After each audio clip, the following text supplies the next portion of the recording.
Bienvenue dans votre chaîne préférée, l'information en temps réel, la République de l'info.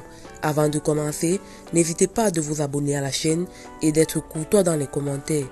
Le Parlement européen a déclaré dans l'une de ses résolutions qu'un groupe d'entreprises militaires russes a écrit au chef du coup d'État au Burkina Faso pour proposer de former l'armée du pays dans sa lutte contre le terrorisme. Le Parlement européen a déconseillé aux nouvelles autorités au pouvoir au Burkina Faso depuis le 30 septembre dernier, suite à un coup d'État, de ne pas recourir au groupe Wagner. Pour former leurs armées ou parvenir à la stabilité, a-t-on appris samedi de sources officielles à Ouagadougou, qui cite une résolution de l'organe parlementaire de l'UE.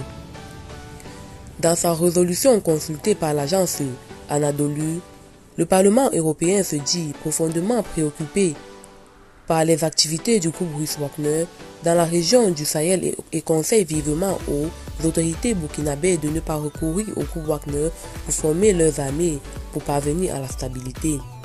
Le document rappelle également aux autorités burkinabées que le recours à des entreprises militaires privées telles que les groupes Wagner va à l'encontre de l'objectif d'apporter la paix, la sécurité et la stabilité au Burkina Faso et au Sahel.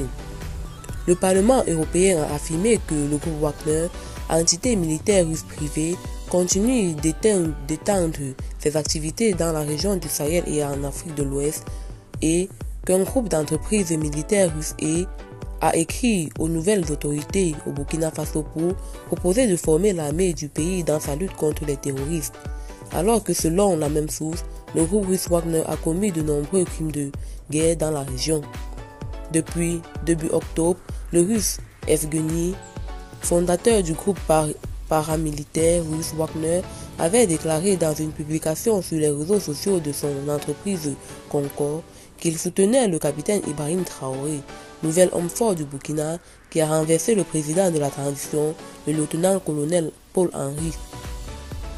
Le Parlement européen a condamné avec la plus grande fermeté le coup d'État militaire du 30 septembre 2022 au Burkina Faso et prié le nouveau gouvernement de transition de respecter le calendrier convenu afin de rétablir l'ordre constitutionnel et de revenir à un gouvernement démocratiquement élu sous l'égide de civils.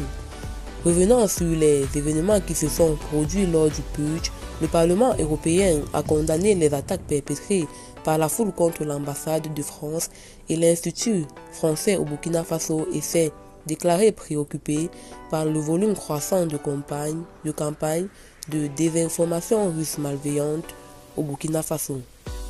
La situation sécuritaire au Burkina Faso est marquée par des attaques terroristes depuis 2015 dans plusieurs régions du pays qui ont fait de nombreuses victimes et des milliers de déplacés internes, alors que plus de 40% du territoire échappe au contrôle de l'État, selon les chiffres officiels.